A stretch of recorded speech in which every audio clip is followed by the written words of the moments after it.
know, the question in my mind is why President Obama rehired Bernanke.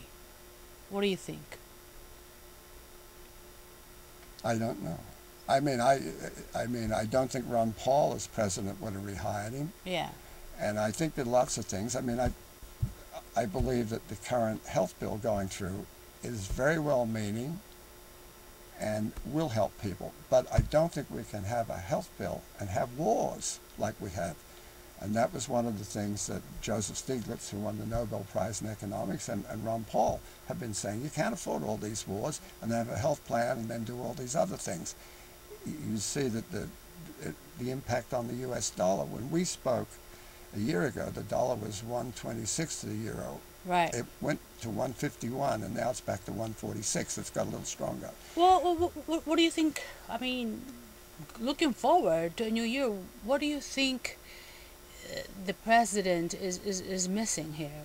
What do you think they should be doing instead? He had a summit on how to create jobs, and some people have said, well, even though that's well-meaning, the fact is he did not invite small businesses or the people who need to... People who are getting shafted by this recession. Exactly. Yes, exactly. So, I mean, they didn't turn up, just to these people in the suits. Yes, I agree. And one of the great things of this country is that you can start a pauper and finish up a multi-billionaire. Exactly. It's a wonderful country for allowing people to ascend upwards. Right. But I don't know. I think he's got to learn what I learned in high school in economics. The economic problem is the problem of choice. The problem of allocating scarce resources to meet unlimited wants. He's got to adopt a balance between guns and butter. Right. I think we can have the health plan, but I doubt we can have surges and foreign wars continuing, Right. stationing troops in Korea and Germany and so forth. We have to have a lighter footprint and speak more to people, Right, right. and bring our resources home. Cut back the spending. Right, right. Well, okay, so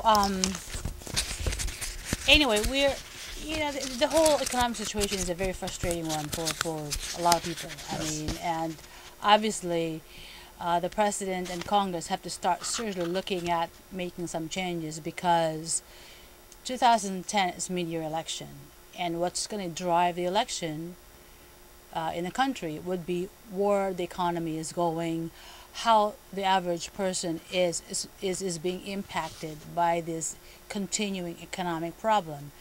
And hopefully a president and Congress are listening.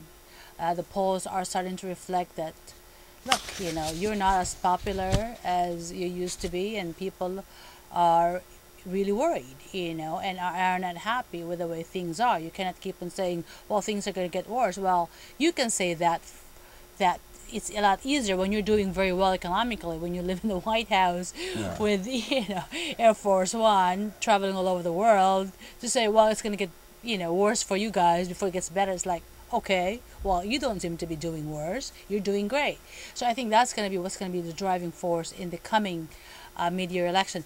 But I know that you have an incredible expertise in the city, and one of the concerns you want to talk about, and we're not going to have much time, would be this Community Aggregation Act for public utilities. Could you kind of eliminate what's this all about and just educate us on it? I believe the act is AB 117. Okay. It might be AB 113, but it was the Carroll Migden Act, which allows a city to throw a net over all the power customers. Right.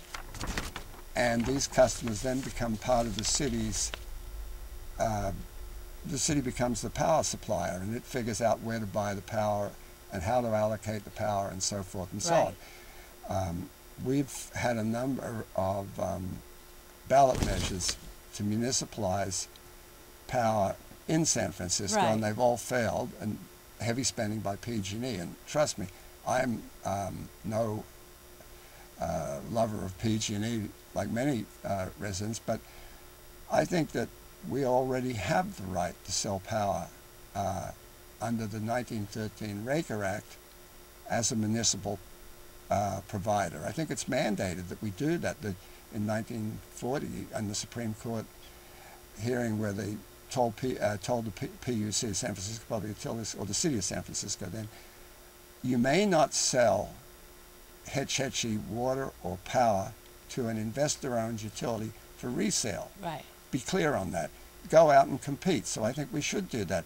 We should gain market share by selling our Hetch Hetchy hydropower based and any lower cost alternative sources we can get to customers that wish to sign on, not forcing them to sign on. Okay, explain. Even though you can opt out of the community choice aggregation, I mean, that's a big step for a lot of people to figure out. Explain this a little bit more. I mean, because the average person, we get a bill, PG&E, right? Basically. And then also, in the last few years, there's always a water or utility ballot measure for people to vote on. So, but they keep on getting defeated. So then this whole community aggregation, I guess what you're saying and what this means is that people are supposed to have the ability or the opportunity to choose who their power utility provider is. Is that? First of all, that was in AB 1890, which deregulated power in California in 1998, and we know what a mess that turned out to be. But there are only a couple of weaknesses in that bill, otherwise it would have worked. So that would have let you choose a power provider in Connecticut, theoretically. Like in England, you get on the computer and you buy power from different providers. That's what that bill intended to do, but it went all wrong. Now, PG&E provides electricity and natural gas. The San Francisco Public Utilities Commission provides water and wastewater and also some power now. Mainly to government entities, but they're selling power to the ferry building, which is completely populated by private customers. And PG&E is saying they have not the right to do that, that this is their service area. And I think that we should challenge that as strongly as possible. I think they are challenging and say, yes, we do. That's exactly what Raker Act said we're to do. We're to sell our power that's in excess of what is required for municipal needs and uplifting at the irrigation district for customers in San Francisco.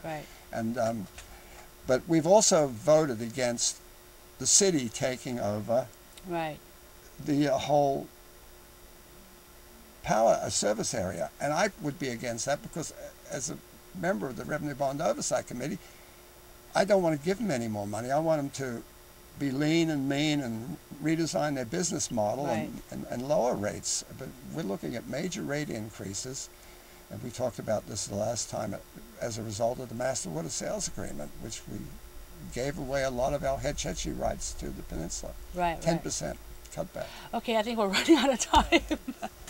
I'm sorry. We get into this really heated discussion about the economy, and I myself really get passionate about this economy. It's really sad, you know. I mean, where is the great America, the American dream, you know? And anyway, thank you so much, Brian, and you have your website, and people communicate with you through your website, and I'm sure your email is on your website. You know, Brian is a wealth of information. He's a walking economic encyclopedia, so it's pretty tough too. You know, we go all over the place sometimes. But anyway, ladies and gentlemen, thank you for joining us again tonight, and we'll see you again next time. And Brian, thank you so much. Thanks, Myrna. I enjoyed it greatly. Good night.